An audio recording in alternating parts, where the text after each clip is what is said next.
Hello everybody and welcome back to yet another episode of the Unathletic, where three unathletic men tell the world's best athletes on how to play the game.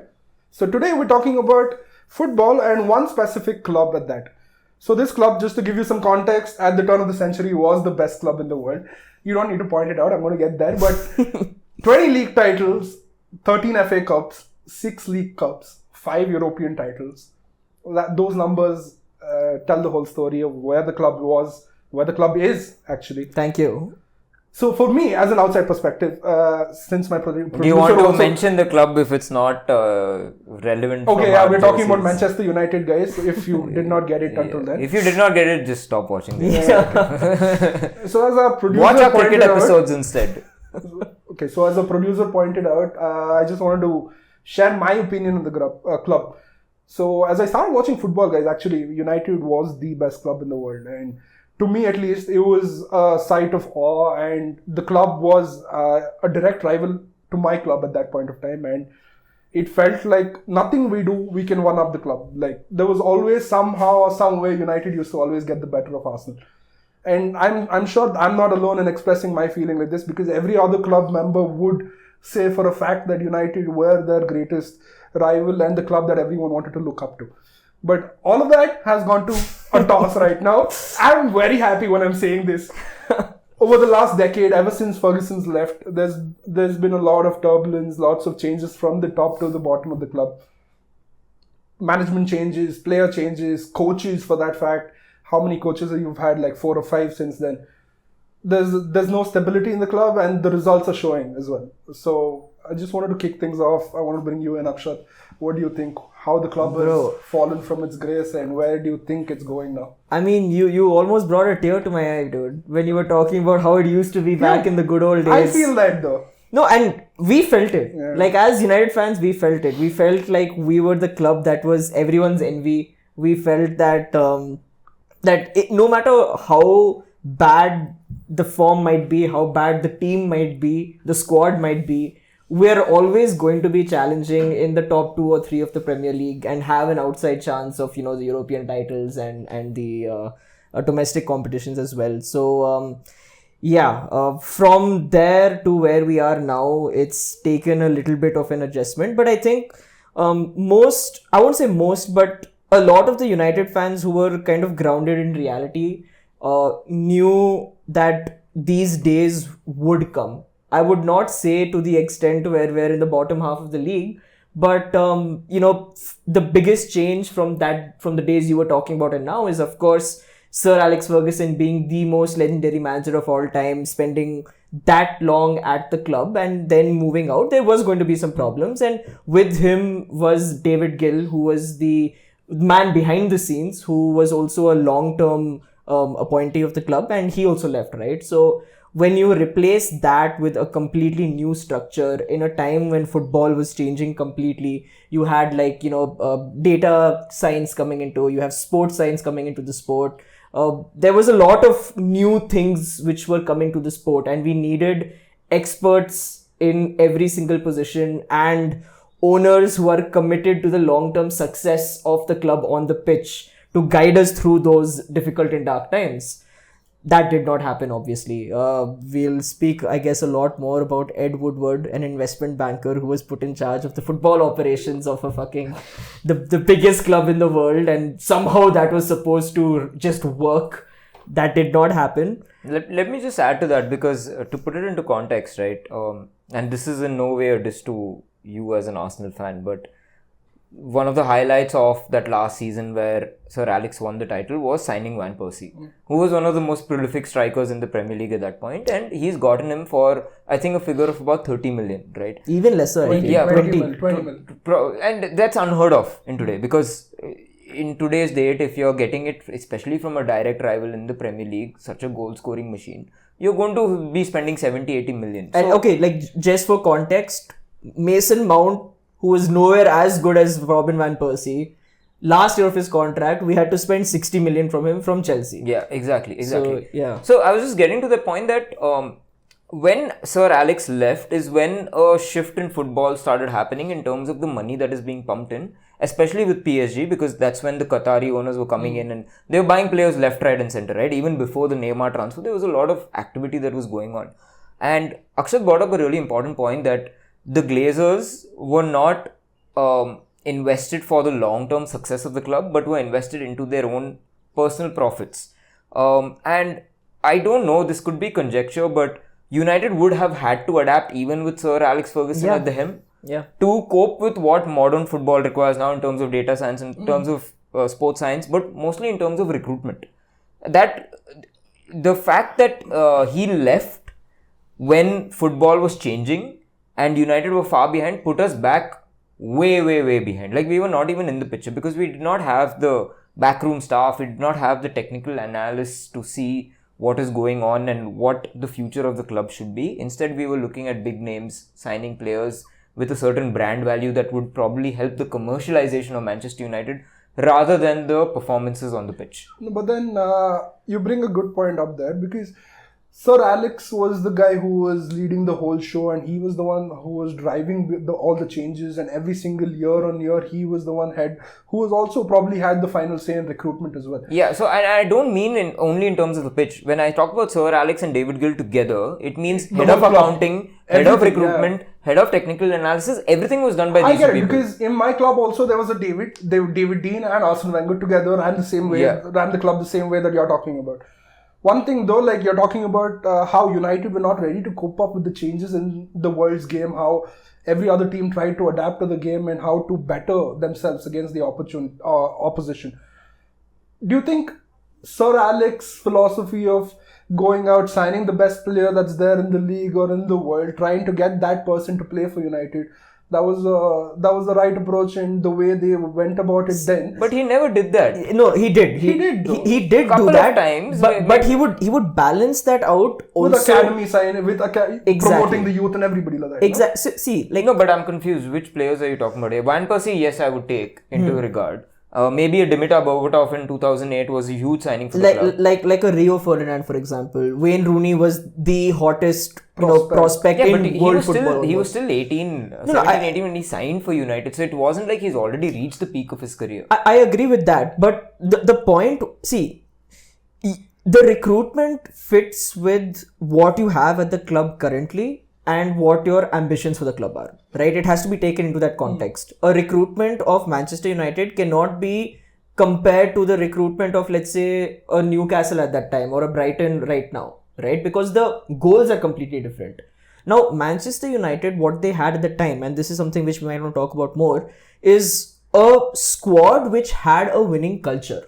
And that culture was driven by stalwarts who were at the club for an extremely long amount of time. So anyone who you bring into the club was introduced and set with those standards of players who are already at the very top. You're talking about the environment of the club, right? Now, because what you said is important as well, right? Because when Vidic came, when Evra came, and this was part of Ferguson's 3.0 squad, right? Where he reinvented the squad completely in the 2006-2010 time frame. These players came in. These were not the best players in the world, but they were coming into a team which was already full of winners, and the standards were set that you need to be performing at that highest level. The coaches were there to help you, the players were there to help you, and that is how that kind of worked, right? That culture and the dressing room dynamic elevates players to more than what they're capable of. The best example which we always give are players like Anderson and Cleverley, right? These guys are not as individuals, they wouldn't get into any other team in the top, fighting for the top 4. Never, right? But in that United squad, you're always able to extract that little bit more from them, because that they are used to the pressures of competing for the title. United, exactly. And I mean, majority of it is down to Sir Alex Ferguson being an incredible man manager, right? That is also a very big factor over here. But the overall picture over here is that we did not need to get the best signings in the world. We could get away with getting these players in to an already elite squad and elevate them to that level. After Sir Alex Ferguson left, the squad which he left behind was past its prime. We have to acknowledge that as United fans, right? And there's no fault in Alex Ferguson over there. I personally don't believe, because he got the squad which won us the title, right? But after that, when you're trying to rebuild the squad again, that is where we made a lot of mistakes. First of all, that first transfer window when David Moyes came was an absolute disaster. Because he started targeting these players who were not realistic. He targeted Gareth Bale, he targeted Toni Kroos and all of these guys who were just not going to come to the club. And at the end, we had to spend some stupid 40-45 million on Marwan Fellaini. That was the only signing that season. Yeah, right? And we thought that the United aura and like... Okay, we'll get into that. Yeah. But just before then, I just wanted to touch upon, I think you sort of have like a timeline explaining certain changes. I don't want you to go in depth with it, but I just wanted to talk about, since we're talking about Manchester United and where they are currently, it's not just the players and the coach that we need to touch upon. We want to talk about the broader perspective, the management as well, right? So just wanted to bring up how the Glazers got involved and just to give a small perspective and when this happened and how it's been since then.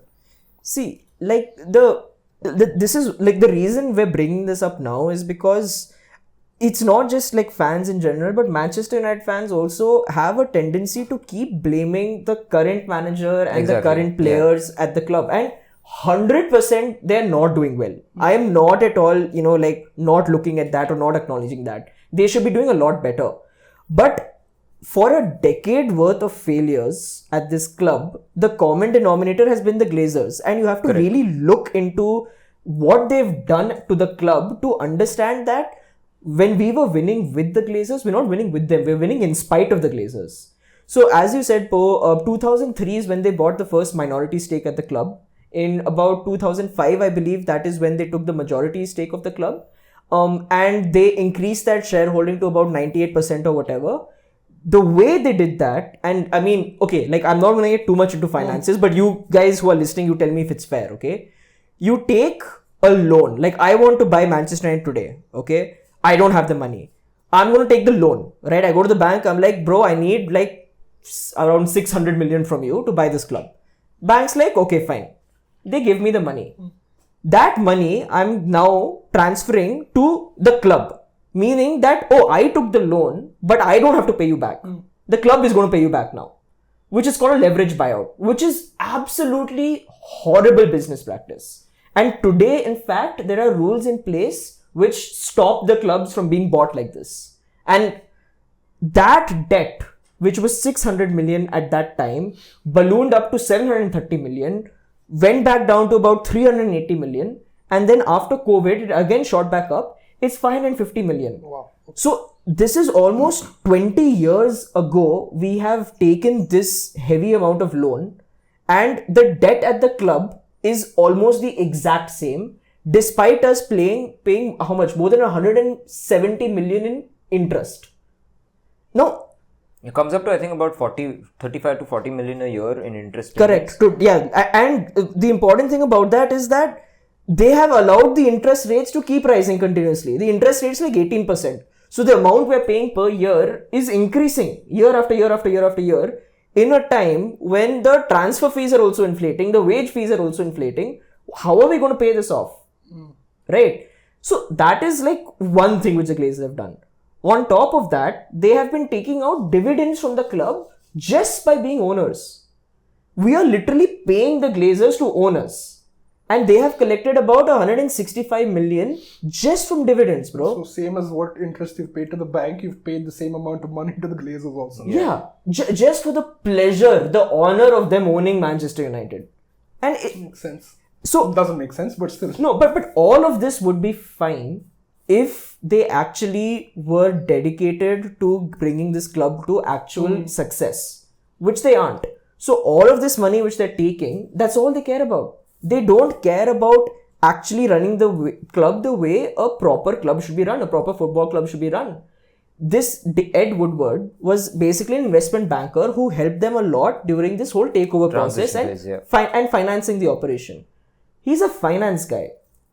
He got put in charge of the biggest club in the world, the most successful club in England, to continue, the great streak of success which we've been having. The guy knows absolutely nothing about football.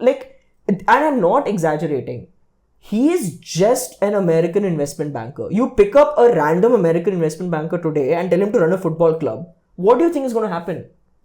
So these are the reasons why the club is not good. Yes, fine. Like Ten Hag was not that good. Yes, fine. Our players are shit. Yes, fine. Mourinho, Louis Van Gaal. I agree. Yes, our recruitment has been shit. Our scouting has been shit. Completely agree. But where is that coming from?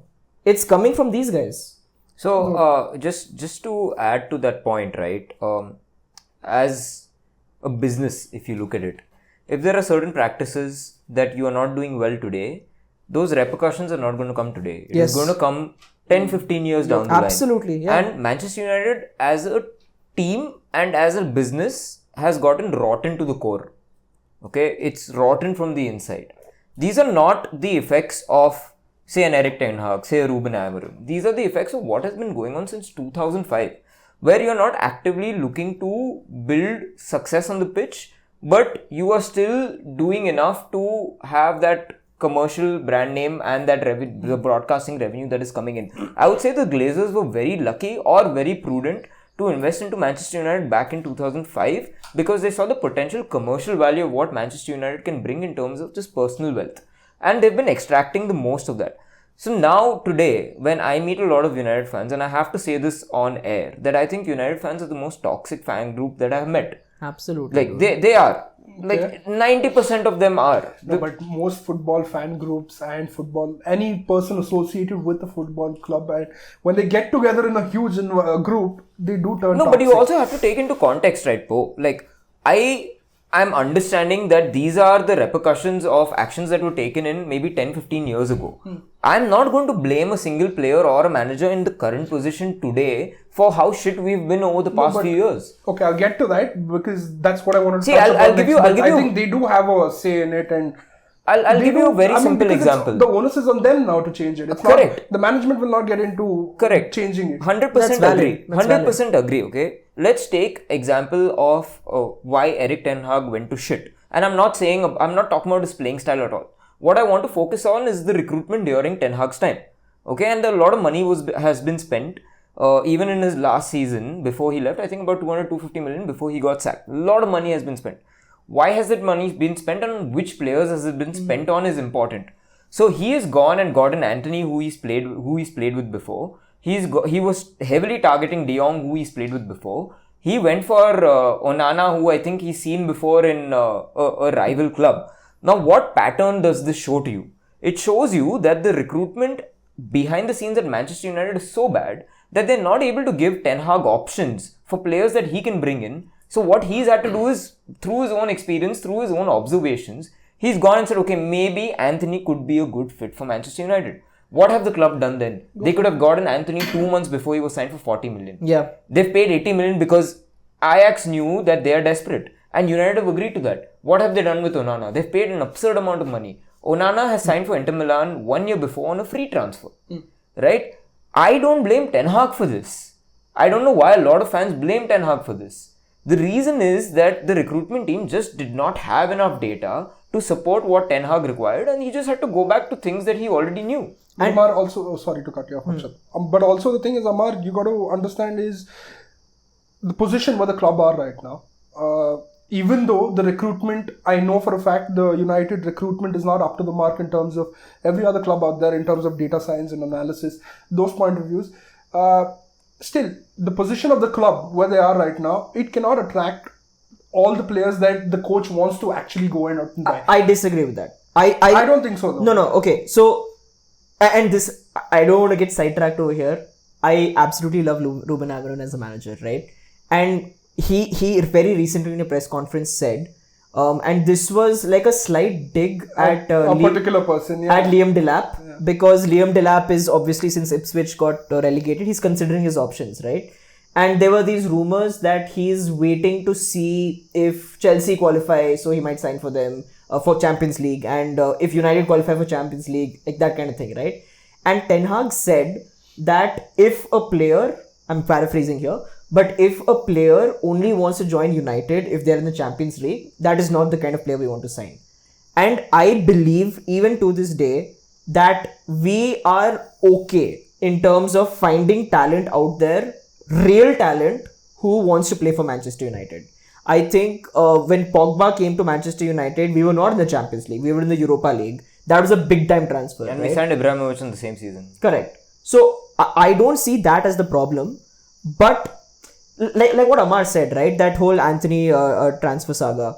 Any slightly competent recruitment department would be like, I completely get why you want to sign Anthony. Okay.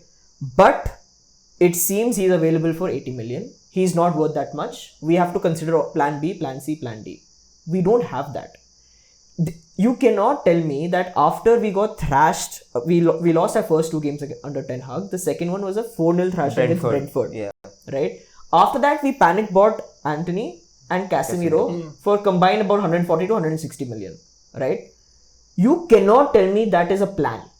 You cannot tell me that our plan was to wait until the Premier League season starts, lose 2 games, and then panic buy and pay extra for 2 players who should not be costing that much. Also, as Amar said, quite big wages. Yeah, that's what. So, as you already said, though, Anthony was the signing that you wanted at the start of the transfer window. Where he was available for a lot less. But here's my point. For people who don't follow Manchester United day to day, right? You've seen how horrible the recruitment is because that's the most visible part of the club. Right? Like you take the same example of Anthony's paying 80 million for Anthony, okay? How bad must your recruitment be to sign off on that? Now imagine, that is one aspect of the club. Imagine if you don't take care and don't hire the right people, how bad your youth coaching would be. How bad your stadium management would be. How bad your accounting would be. How bad your social media team would be. All of it is shit at United. All of it. So, is it a surprise that the squad is also shit and the managerial staff is also shit and all of that? No, probably not. Everything is shit, bro. If you don't have someone at the top who is trying to, their aim is to get as much money out of Manchester United. And there's this one thing which I'll get on camera and say about the Glazers. The reason Manchester United have such a global outreach today is largely down to the work which they've done in the mid 2000s and early 2010s. They did a great job in capitalizing on the globalization of football. Fair play to that. You've done a good job. Because that is what they aimed for. Their aim was to squeeze out every single rupee, dollar, euro, whatever the fuck you want to call it, out of the club. And they were successful at it. If they cared even 10% of that much to building a team which can compete year in and year out, things would be different right now. So you want to blame the current manager, blame the current players? Yes, they've been underperforming, completely agree. But look at the big picture. Why are we in this situation? It's because of those guys for sure.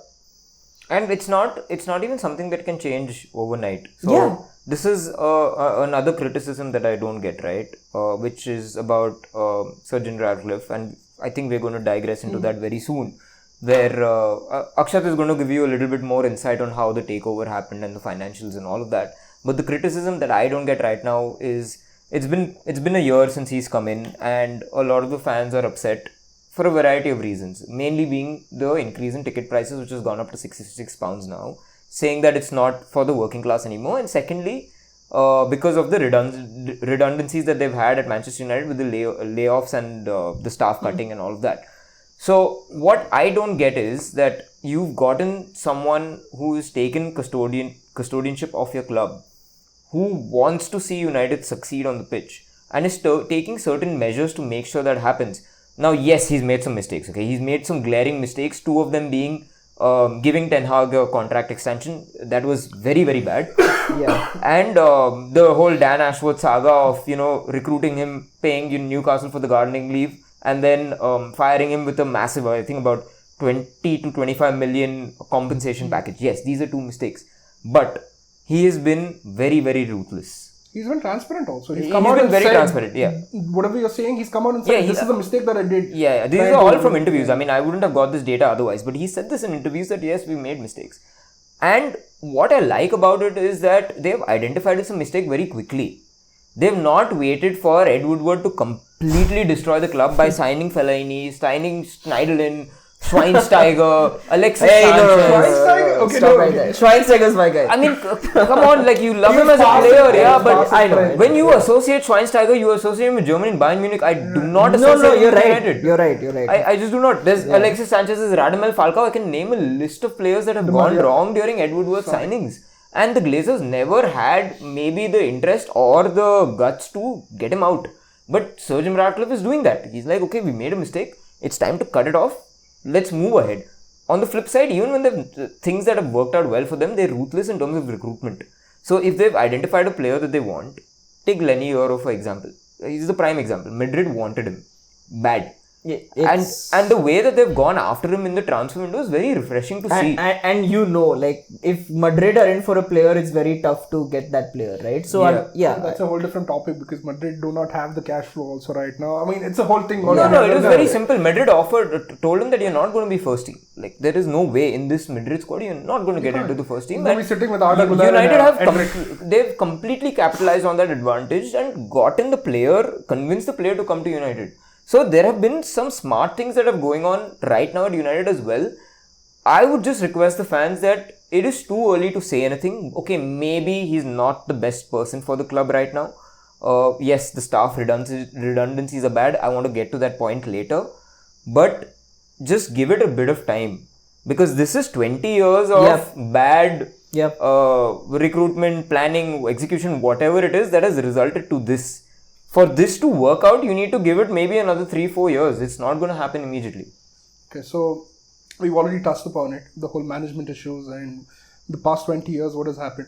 I just like to bring into, Amar, I wanted you to bring into this off the field also. We've already touched upon it, but emphasize on it a little bit. But I get the whole management issues and now the changes in management are also happening. But apart from that, on the field, you've had quite a few number of managers. We've had right from David Moyes being appointed as a successor of Fergie to now Amarin. The changes that have happened and each manager has tried to instill a different style of football. But at the end of the day, after a 2-year period, it all turns down the same, really running down to the same result. And it restarts all over again. So what do you think on that? Okay, I'll just talk. Okay. Yeah, I want to go because we touched on this on our Premier League episode recently, right? Where we spoke about Brighton.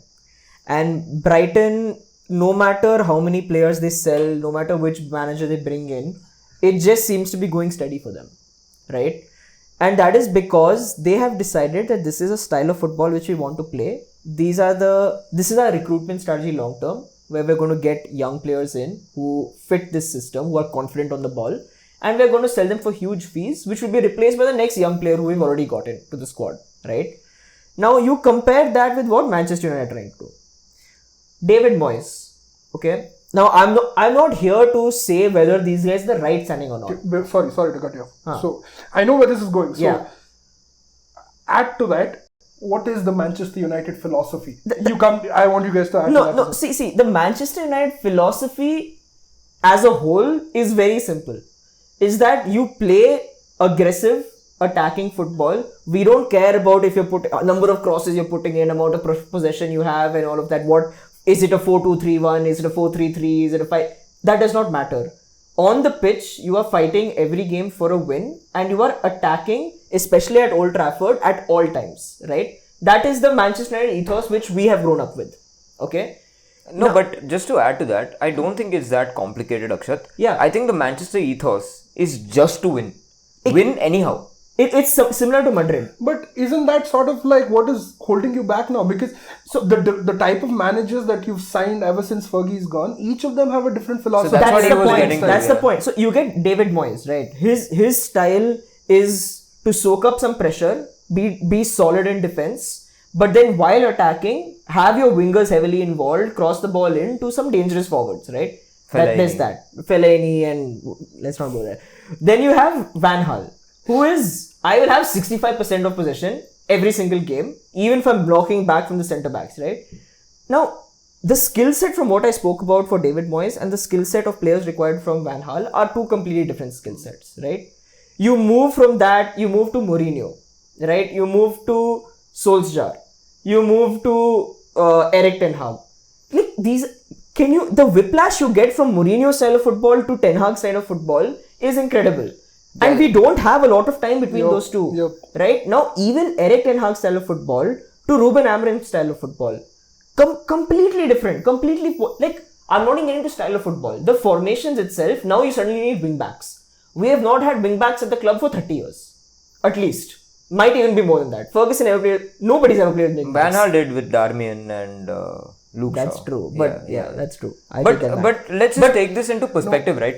So why I brought this up, Amar, was because I wanted to bring you in this to say that, for example, like you said, it's not that difficult. It's simple. It's just to win. Yeah. Is what you said. But with that in mind, if you're going out and trying to get the best manager out there who you think is going to win the competitions for you without a set ideology and a philosophy, I think this is what is going to happen. What is your take on that, though? So we have to take into perspective that this is technically Ineos's first managerial appointment. I won't count Ten Hag's contract extension. I think that was just based on circumstances because we won the FA Cup that they had to just give it to him, and a lot of the management at that time wasn't in place to make such long-term decisions. So technically this is Ineos's first managerial appointment, and I think they're going to stick with him no matter what for at least 3-4 years to see how it goes. They have to take this as a long-term project.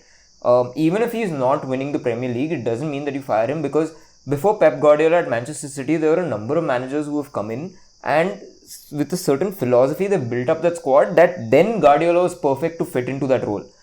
There was Mancini, there was Pellegrini, correct. So there's a certain mold of managers that have come in that have not been contrasting to what Guardiola's ideas are. And I think that's the route that Ineos are going to take. But this is Ineos that we're talking about. They have some sort of long-term planning.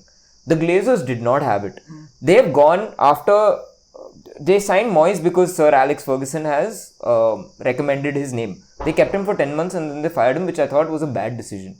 Everything that they've done is bad, but that's irrelevant. Then they've gone for the next big manager on the block, which is Louis van Gaal in terms of the name. Not in terms of the possession, playing style. They've not looked at the squad that they have. Absolutely. Compared it to the manager that Louis van Gaal is and then said that it's a perfect fit. No. Van Gaal is a good manager. He's got Netherlands to the semi-finals in the World Cup at that year. Let's get him on board. Got Louis van Gaal. After Louis van Gaal was fired, who was the next big thing in the managerial name? That was Mourinho. Got him in. Then they've realized that, okay, maybe we should go full retro, full nostalgia. No. And what was that? Was a interim signing. Yeah, that was an interim signing. Yeah. Right. I was like, oh, okay, let's get the vibes back. And he's done well, so you're like, why do we need to think? Why like, not? Yeah. I think he was still your best shot. Sorry, I just wanted to give my opinion on this. I think still he was the best choice to take it forward. Give him a few years. I'm not disagreeing with you. But was there a plan in place to do that? That's the point we're trying to make. But I think he had a plan, not the management. No, not but if you staff. saw closely, the third season of Solskjaer was really bad. It was horrible. It was in fact even worse than Ten Hag. We were forgotten how to defend. We were just conceding goals left, right and centre. At least now horrible. We can see what I want to see, some sort of structure. And this is, I will take a dig at United fans at this point again, where they say that Amorim is not playing Manchester United DNA. What is Manchester United DNA?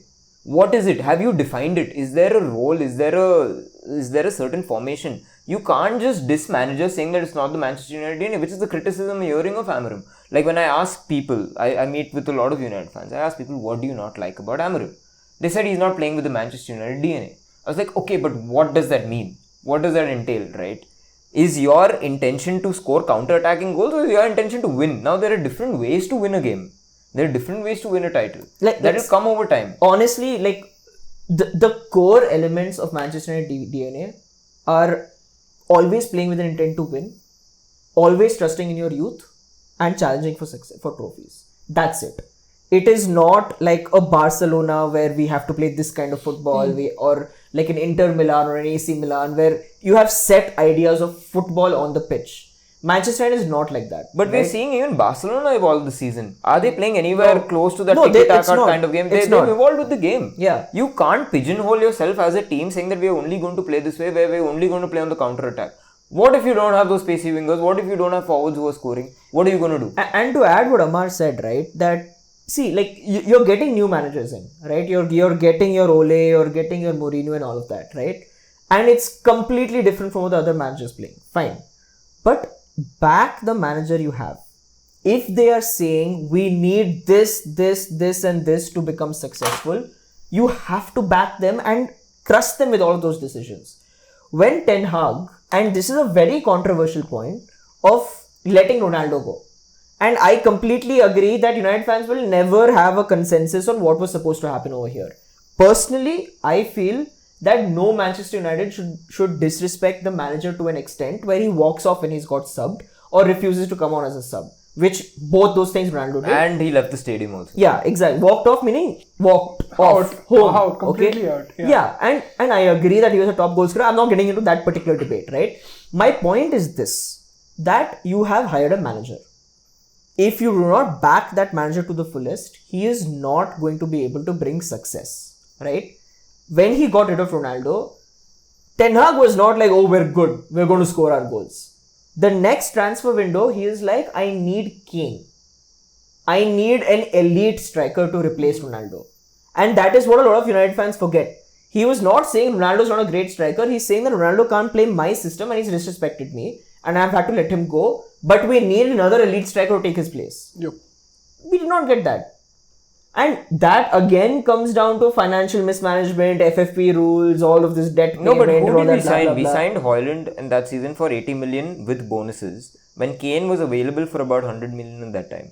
He went to Bayern for that amount. Yeah. 100 And the reason that didn't happen is because Højlund was signed for like some 40 million upfront and then like some bonus clause. Which he's never going to get. He's never going to get. I completely agree. But see, again, like the depends bigger... on how you structure the deal, and most transfers It are structured. it doesn't matter, but Po, it doesn't matter because they were ready to pay up to 80 million for an Højlund is what you have to consider. Because they have not gotten him thinking that he's going to score 2 Premier League goals in the season, right? They've gotten him thinking he's going to be a prolific striker and we're okay to pay 80 million for him. But you have an established striker who's done incredible things in the Premier League, who is going to take your game up to the next level, and you choose not to sign him for a person that you may not have enough data about. Now, I don't know when they signed Højlund, how much of Højlund have they watched, and how much have they seen to be sure that he's going to be our top striker. My point is not, like, what you're saying is valid. Okay, like, there are question marks over Højlund, who scored, I think, 10 goals in Serie A for Atlanta at the time we signed him. There are question marks about it. My point You're is saying this. if the manager says it, you should go for it. Yeah. Like, why do you hire a manager? You hire a manager to make the big decisions. When he makes the big decisions, it's your job as a club to provide a structure around him which will allow him to make his entire vision come into fruition. And we have not done that for anyone. For Jose Mourinho, right? After the second season, we had an amazing second season under Mourinho. We finished second in the league, we won the Europa League, and we won the League Cup, right? And the Charity Shield, which we call the treble. Yeah! I still love you, Mourinho, for that. I absolutely love you. Guys, I hope you noticed when I read out the honours list, I purposely left out this particular info. Why it's not a trophy?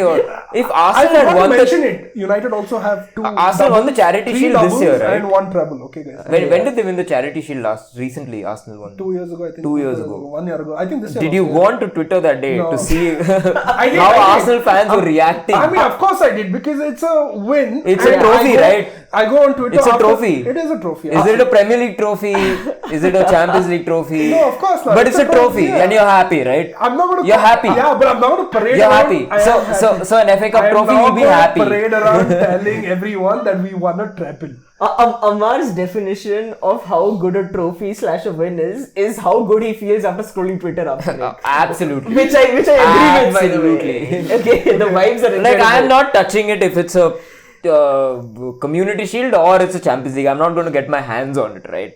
But I'm going to see my players lifting something. Yes. That's what should count. But my point was that after we had that incredible season, right? The next transfer window, Mourinho was out in the press conference in LA when our pre-season tour was going on, talking about how he's not being backed. Out there in the open. Yeah, and that was pre-season. And yeah, this is pre-season. What happened? He got sacked in December that season? I think he got a contract extension at that time, and Mourinho's third season always when things capitulate. See, all that is fine. But I have to add to that. So, because you're talking about Mourinho, right? And listeners, viewers, you should go on to this John Obi Mikel podcast and listen to Mourinho, because I think that's one of the most candid podcasts that he's done. Father and son talking. It's literally that. That's when he's at Fenerbahce now, and he's past whatever he's done in the Premier League, and he's just gone all out. So in that podcast, he spoke not about, he spoke about Harry Maguire, saying that I wanted him, but he was valued at about 50 million from Leicester,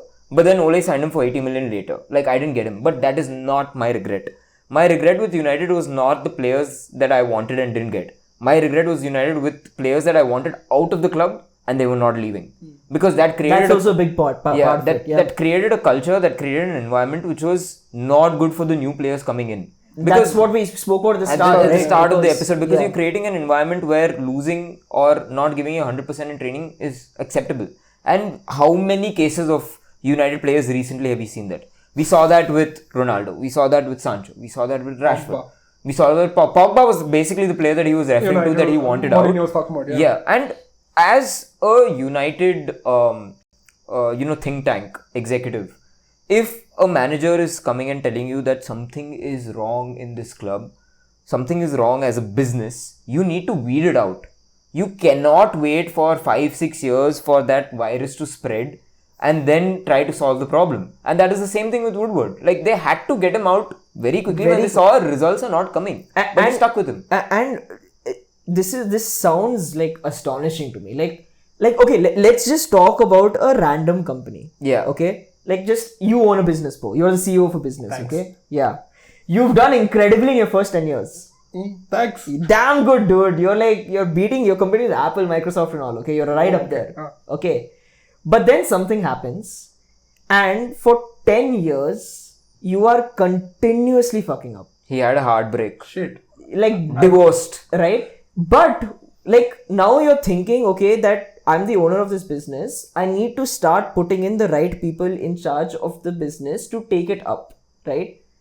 What Manchester United have done in this situation is, whoever were part of the backroom staff for those 10 years where we've sucked, kept getting promoted and promoted and promoted and promoted to the point where they're running things. Accidentally got important at work. Yeah. It's like Big Head from Silicon Valley. From Silicon Valley.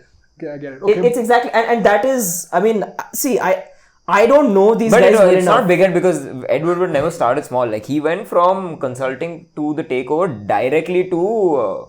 I'm not even talking about Sporting Ed Woodward. director, I'm talking about technical people director. like Ed Murtaugh and all of these guys. Yeah, right. He became the number one guy in charge of sporting operations at our club.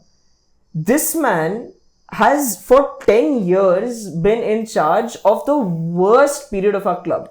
You're telling me he is the one who you've decided is qualified enough to turn this club around. But let's not dwell into the past so much. What do you think of Ratcliffe now? Okay, before you go into Ratcliffe, we've touched upon all of these issues. You mentioned that you have some facts about Ineos. So again, Ratcliffe comes into the picture here. Yeah. So you can just give the viewers some insight on that, and also now talk about Amarin and how you see this changing, since there is some positives that you guys are mentioning. So I mean, for me, it's just about those trousers and that pullover. Like, I need to get my hands. Amar is talking about Amarin's sex appeal. Yeah, that's what. That beard and that hair on point. Huh? The beard and the hair are also on point. Yeah, okay, bro. Like, that I can't get for myself, but I can get those pants and the pullover for sure. No, but then on a serious note though, talk about give some insight on Ineos takeover and how it's been since then. Okay, like I think one thing which we need to talk about is, I don't want to get too much into the financials, right? Yeah. But we had basically, and it's not this like easy, but to not complicate things, we had two choices. Like, the Glazers had two choices, right? They had Sheikh Jassim, who is some guy who has never come on camera, by the way, which I find very sus. He doesn't exist, bro. Whatever. If he's giving you millions of dollars, billions of dollars, He does not I don't exist. want to see his face, man. So this guy... They've like portrayed him to be Qatari, right? Qatari or Saudi? Yeah. So basically, one thing about this is that he had 5 different rounds of bids, right? Yeah. Where at the end he ended up at a valuation of roughly 4.8 billion. Yeah, 5 billion. For 100% stake of the club, right? And then Ratcliffe came in and said that I'm going to give you a valuation of 5.2 billion, but I'm going to take just 25%. So you're giving less money, but you're valuing the club at more. And I want 25% of the club. Plus, I want full control of the football operation of the club. Meaning that anything which happens on the pitch is my responsibility. Even though I have just 25%, I am taking responsibility for that. And the Glazers, for them, it's very simple math. This guy is giving 4.8 billion valuation. This guy is giving 5.2 billion valuation. I'm going with this guy. That's it. That is the only thought process they had, right? Now Sir Jim Ratcliffe has come in. It's a little more complicated than that. And listeners, like, if you want us to go into a deep dive of how this takeover happened, please leave a comment and we'll do that episode. But it is about Class A and Class B shares. Control of the club, all of that. Yeah. But I think we'll do that in later, another episode. Right? Yeah. Later, right? Now, Sir Jim has come and he's taken charge of the football operation of the club. Now, through that, he has got control of who he can appoint in different positions of the club, right? Who does he appoint as the number one guy, the guy on the top of the food chain? Omar Berrada. He was part of City's operating staff, COO basically he was. Right? And he's the guy who signed Cheeky, right? I'm not sure about that. I think he came after Cheeky. Okay. Yeah. Okay. But a highly qualified guy, right? He goes for Dan Ashworth. He fires Ed Murtaugh. He gets in head of recruitment, Jason Wilcox, who's technical director of the club. He gets Christian Vivell, who's considered a god of recruitment in the football world altogether, right? So he is bringing in people who are considered at the top of the field to run the club in the way it's supposed to be run. The Avengers. The Avengers of corporate football signings, right? Like that's what he's done. So, see, my point... I want to know who Tony Stark is. Tony Stark? I think Sir Jim Ratcliffe sees himself as Tony Stark. Yeah. But the point is that he automatically realizes that I need to get the best, most qualified people in charge if I want to get the club back to where it was before. Now, as Amar said, you have to give this time to work out. With Dan Ashworth, he got in this guy who everyone thought that is the perfect. It's like everyone wants him. But he was not gelling and he had different ideas, was on a different wavelength with the other people I mentioned. Right? Out. We'll get someone else in. Does that cost money? Yes. Is that a mistake? Yes. But like Amar said, this tells me that he's actually invested in trying to make this whole thing work. And I will take an owner who makes expensive mistakes but acknowledges them and tries to fix them, rather than an owner who does not visit the stadium and does not care about what's going on at all. And makes mistakes that are twice as expensive. Yeah. I mean, when have the Glazers ever come out publicly and spoken about so who is a huge amount of time? The only time, Po. The only time. Ronaldo. And this is going to trigger the shit out of you. The only time they did this was the European Super League. And we were one of the first 3 clubs to join and popularize the Super League. And that is the issue, right? Now, okay, that's past history, right? Where we are today. But one thing, Papa Glazer, whoever Papa Glazer is from Malcolm. all those Smurfs, Malcolm, he's never come to Old Trafford, ever. He died before that, yeah. He was the guy in 2003, 2005 who started it. Yeah. And he died without visiting Old Trafford. So that's Logan Roy in succession, and then now there is Kendall Roy and... Okay, not even going there. But yeah, fast forward to Ineos taking over in the backroom staff and all of that, right? Like Amar said, they officially took over the club in Feb 2024 and they had their backroom signings and all of that come in that 2024 summer transfer window, right? So the players who we've bought in, they have had some input over in terms of okaying them. But these are not what I would consider 100% Ineos signings. Where from start to finish, they have been the ones who've been recruiting them, who've been scouting them, who've been discussing the manager with them over the course of months. What is the profile of the squad you need and all of that. That has not happened yet, right? So I am willing to give them more time on this. But again, the issue at United, and I'm saying this over, and we have said this over and over again, it's not just recruitment. There are so many things which need to change in this club to get it to the level it was before. One of the first things which they did was completely revamp the training facilities. Carrington right now is undergoing an end-to-end revamp which they paid 100 to 150 million for, which is going to happen next season, right? That is one thing. Old Trafford as a stadium, an iconic location in football. Amar and I have visited Old Trafford and we went to a game over there, right? By no means that stadium okay. It is a wonderful, beautiful place which got me to tears when I went for the stadium tour. But it is not okay. There are problems with that stadium. And my wish is always we should never leave Old Trafford. We should spend as much amount of money as possible to revamp that stadium and make it the way it should be. But we've been put in this position now where we have to make a difficult decision. And Ineos are the people who are making that difficult decision. You've got to, because now you're seeing Goodison this season was the last season of Goodison. And Yeah. It's I mean, as I 120 said, years of history going down the drain. It is. And the problem is that under the Glazers, this decision should have been taken 10 years ago. And 10 years ago, the cost of revamping Old Trafford, refurbishing Old Trafford would have been much lesser. But now you've come to a point where it's financially a lot better if you move to a new stadium, and that's the decision they've taken. no, but that's not the only issue here, right? Because the UK government is also having a lot of say into what's happening in southern Manchester redevelopment. Regulations And will be there because they want a new stadium too. So that that we can also we there can are probably restrictions about the area and the correct. how the It is housing that. structure It is that. is around. It is that. So- There's a lot of that, and that's too, like, you Yeah, don't it's want to too, delve it's into too that. deep. It's too deep. But I'll just give it in brief that the UK government want to refurbish three things. That is the Heathrow Airport, that is the Oxford campus, and that is southern Manchester. It's called the Greater Manchester area. Yeah, It's Greater like- Manchester area. Yeah, and Manchester United don't just own Old Trafford; they own a lot of the land around Old Trafford as well. So that is the whole They part own of Bishop's Blaze.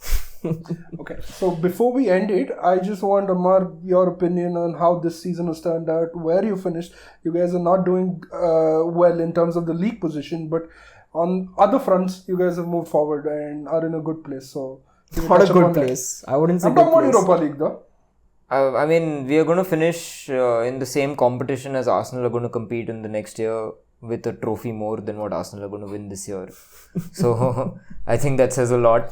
But Just to give listeners some context into this, I've been on Twitter the whole of last week, and every single opinion is that finishing 15th and winning a trophy is better than finishing in the Champions League spot. Can I take this? I want to finish this first. Okay. There's a whole reason why teams fight to finish in the Champions League spot. First to 36 is the placing. Arsenal are second out of that 36 teams at the moment. United are fighting to finish first in the Europa League, which counts to 37th in the Europe. my League question table. to you, Also 37th my in the question Europe to League you, table. Bo, is how much does How that trigger is that you? better than finishing second? Okay. I have the perfect answer for this because I've thought about this. And no, before you come up with this, there's also another point to add. When you guys when we finished fifth and won the FA Cup, and I think that was the season when you guys finished second under Mourinho. Yeah, second under Mourinho. Everyone around the whole world were talking about how that was a better achievement than winning a trophy, which is the FA Cup. Okay. So now I want to hear your arguments on the other side of This the is story. like I will explain this to you perfectly. Okay. This season, you asked me who's had the better season, Arsenal or United? Ask me. Okay, who's had the better season? Arsenal. Yeah. You ask me next year. Who ask me? Who's going to have the better season next year? No. Like next year, you ask me who had a season better this season. We'll come back to it next year. I will say Arsenal. Okay? 5 years from now, 10 years from now, you tell me you finished second and you reach the Champions League quarterfinals or semifinals or whatever the fuck you've reached, and we have won the Europa League. I will ask you who has had the better season. You tell me. No. 10 years from now, when we're doing the next episode of United, when he read out those trophies right at the start, we'll like have more. that would have been added. Bro, whatever you're saying, with I was no on context whatsoever. I was on a knife edge to add the Europa League titles or not, but I did include them when I read the honor Bro, history remembers success. History does not remember for winning the championship, but the whole point of winning the championship is so that you can come and play in the Premier League. That is completely different. Are you comparing the prestige No, of I'm a not comparing championship it, to but- a Europa League? Winning a trophy, you get a trophy there also. Okay. Do you think for Leicester winning the championship, going like, let's say, like losing just 2 games, is going to be equivalent to finishing 20th in the Premier League? Which, 10 years from now, what are they going to remember more fondly? The trophy.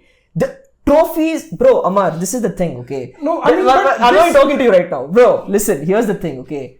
Clubs like this, like Spurs, they don't understand what United aura is like, bro. We are so shit right now. We have been so shit for so long. Yet we have a chance of finishing with 3 trophies in 3 years at our worst, bro. Clubs who are at their best can't win a trophy, bro. This is Manchester United aura, bro. See, for United fans listening, bro, of course our season's better than Arsenal season if we win a trophy. You might not think it today. 5 years from now, you think they're going to be like, oh wow, we finished second 4 years in a row. Fuck you, United fans. You finished what, 30? Bro, we won a Europa League We won a FA Cup. We won a League Cup at our worst. Okay. This is what being United is, bro. Okay, I'll tell you something. 15th as a United supporter. I'll tell you something that's not. Today I care. We're not Today I care. meant to be there, man. We it's aren't. not something Bro, to be celebrated. my point is- regardless Guys, of you guys, winning in Europa guys, League or not, guys, guys. this is not something to be It's not about celebrated. celebrating. Let me just say It's not one about simple that. It's thing, like okay? at our worst, we're still better than you guys. Let me bro. just say We've one also simple done the thing. same. Wenger under his was Spell has won 3 FA Cup titles at that And point. didn't you of time. enjoy that? I did, but the exactly. rest of the world did not give two Who flying cares? Who two cares? rats ass about I'll it. tell you Everyone something, was of bro. the opinion that finishing Just higher hear up me on out. the league table was better than Just hear winning me out. trophy. Just hear me out. I have no idea what league position we finished that year when you won the FA Cup. I don't remember you winning the FA Cup, right? But you enjoyed it. Now, let's not get too philosophical about this, right? We are simple men. At least I am. Okay? If United are winning the Europa League, I am watching it with my mates. We are having a drink. We are chilling. That night, I'm going to remember for a very, very long time. Because we won a trophy. Counts. When that Leon game you, happened, I said the same thing, bro. He's saying the exact same thing. What is it? He's saying the exact same thing. Are you watching Arsenal versus Bournemouth with your mates about yes, we're finishing second? What a strong campaign I'm we've watching had. it regardless. Exactly. You But are watching it regardless alone. You're not making a plan. It is not something. You're not. Will you remember this? Exactly. 10 years from now. That night, that particular event on that day is very important. I agree. Yeah. But you can't say that we are having a better But season aren't than fans- another aren't club. fans waiting When for that moment? Your club is lying 15th on the league table. This is exactly my point. This season, you'll tell me, I will 100% agree with you, Arsenal are better. 10, 15 years from now, you are also not going to remember, oh, Odegaard had a good season when Saka was injured, bro. You're not going to say, I am going to a talk. very bad season this year. Example I'm giving, bro. But Mikel I will Merino. talk about 15 years from now if we win the 15 Europa years League. from now, of course, I that will title, talk- you bro. can't, nobody can remove that title from your honor list. Absolutely not. It counts. Yes. But you can't say that we've had a better season than everyone 15 else. years from because now, I will say we had a throughout better the season than league- Arsenal. Throughout the season, we've been shit. But on that day, when it mattered, I got a trophy just because of that. Unbeaten in Europa League, bro. Come on, Not man. on that day, Come on, sir. man, to give some context. Not on To that give day, some sir. To give some context, this is the first time the Europa League has a new format. Champions League has a new format. There are new teams in you're the saying- Champions League. so there are more games. So you're saying More that games we are have gone more games unbeaten Yeah. than Who has are you ever playing happened in your before. semi-finals? But and we're playing finals? more games. Athletic Bilbao is not a big club. Who are Spurs playing? Bodo Glimt. Who you're going to face Spurs in the final, man. First of all, I completely agree with the disrespect to Spurs. Okay, that's a shit club. And Completely also, agree with that. I mean, let's but not fight there about have that. been Let's no forget about clubs that. that have dropped down from the Champions League this year. The competition has been poor in the Europa League because more number of teams have qualified for the Champions League at the start itself. And there have been no clubs. Teams like Juve, teams like Bayern? No, but quite a good number of teams. Okay, would have dropped Barcelona down. came down last season. We beat them. That was one of the most memorable Old Trafford nights That's in good, recent but then times. that's a good competition to have then. Now you're you're diluting the competition and then you're proud So about it. okay, one wait. sec, you guys beat some Dutch team 8-1 and you're acting like you've done Yes, some great things. after huh? that we faced Madrid, no. Madrid we beat them 5-1 also. I completely agree. But are you telling me that you beating Madrid 5-1 in a Champions League quarter-final is better than us winning a Europa League? I'm not saying that. I'm not comparing any of those facts. Okay, this is digressing a little Yeah, bit, right? hold This is on. digressing a So, little bit. Amar, Let's just say just that touch upon this season. I'll be really happy if we win a trophy. Yes, the club is shit. We all know that. We've not had the players. Our striker scored 2 goals in the Premier League this season. Like, that says everything that you need to know about this club. But I can see progress. I can see a system that is in place, and I can see a lot of the majority of the fans, including the owner or the custodian of the club, is backing the manager, which I've been wanting to see for a long time, where there's a rally cry and everyone are behind one person together, rather than, having a 50-50 divided fan base. And I want to say this, okay? Like, us winning the Europa League does not delete the trauma and absolute frustration and shit which I have watched over the course of the last 10 months. It's unforgivable. I don't think United, it's something to say. You said it's something to celebrate. It is something to celebrate for that I don't night. want to police anybody's celebration. But I'm not going to come out there and say that, oh, this was like an incredible, performance, or the season was worth it because we won the Europa, right? But it's like light at the end of a dark tunnel, bro. Like, there is some hope over there. And also, if we are shit, absolutely shit, and not winning anything, like 99% of the clubs are in world football, versus we are absolutely shit and we're continuing to win trophies even when we're shit, I am being proud of this. I don't care. I am being extremely proud of it. Nobody should, for that matter of fact, tell you that you should not celebrate that particular title because it's your night. And yeah, I mean, we're not delusional saying that, oh, we are back, we're the best club in the world because we win the Not at all. League. But I'm going to enjoy the ride, man. Why not? Definitely Like you should. that Leon game at Old Trafford was, I think, one of the best football matches that I've seen in my life. Ever. Like, I've broken things in my house, I've thrown things around, and like, that is the kind of adrenaline that I had. And my only regret was I've not watched that match with my mates, with people around me, because that would have been a great game to watch. And just to add to what Amar said about not thinking United are back, right? The standards which we have grown up with, I am not going to say United is back until we are challenging for titles year after year after year after year. That is when United are back. But until then, if we can still pick up trophies along the way and I can see some signs of progress, it's enough for me to feel a little bit happy, a little bit optimistic. And I mean, to add what Akshat is saying, right? Whenever we get to challenging the title, you feel right now that United fans are very loud saying that, oh, we're going to win a trophy, we're going to win a trophy. We're going to be horrible. Just wait for that day to come. Because there are these sleeper agents who are going to wake up that have been supporting the club for 40 years who are not on Twitter and do not give a shit and are not sitting in front of their TV watching this debacle, or maybe they are. But when those guys wake up, those are like the OG fans. It's going to be much louder. It should. That's the way it should be, though. Yeah. So I think this is a good note to end on. Unless you guys have any other point to add on to. I mean, yeah, I guess it's a good note to end on. I mean, structure-wise, what's happening on the pitch we've not spoken about, but I can see a lot of progress. And I hope Amorim comes through because he's got a lot of backing. I love him as a manager. He's got great styling, dressing sense. And I hope he just gets the backing that he needs in the next windows. I want to end with a very personal opinion and appeal to United fans around the globe. I've been watching, football a long time, and I try to think that I have a good judge of character and not just for United managers but for managers around the world. I truly think that Amorim is a very, very, very special manager. For the age that he is, how good he is, the style of football, the conviction he has, the way he's able to manage players. Again, small examples. Manage press as well. Small examples like the way he's brought about Casemiro, the resurgence of Casemiro, and he's very open about it in the media where I didn't think this player was good enough, but he's proved me wrong and I brought him back to the team. And that kind of messaging, just propagates throughout the entire team. I genuinely believe in Amorim more than I've believed in any Manchester United manager. And this is not dumb hope. This is not like me just hoping that things are going to change because I've moved from one toxic girlfriend to the other. It's not that. And this is a very attractive girlfriend which we have right now. I genuinely think that he is someone who can truly bring this club to where it belongs. And I really hope that us as a fan base can realize that this is not going to happen soon. It is going to take a lot of time. It's going to take a lot of careful effort and rebuilding. It's going to take building up youth talent and getting them to a point where they feel confident enough, where they feel like this is the best club in the world, right? And that can't happen immediately. So yeah, I hope that we all stick with him. I hope that we back him the way he deserves to be back.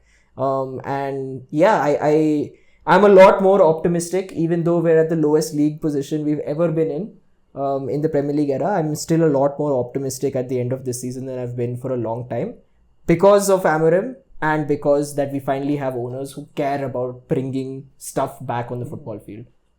Just to end, Po, if you ever want to see what celebrating a trophy looks like, please join us for the Europa League finals. I will be there. with your mates. I will be there, and let's get back to the good old days of Arsenal v United being the best fixtures in the Premier League. I agree with that. Up the red cartel, bitches. Okay, that's a good note to end on. So thank you for sticking with us until the end of the episode, and do share, like, and subscribe to all of our content released about this episode in all our platforms. Thank you. We are on YouTube, we are on Instagram, we are on Apple Podcasts, we are on Spotify, and do comment because we read those comments and it gives us ideas of future episodes. So yeah, thank you for your support and see you next time.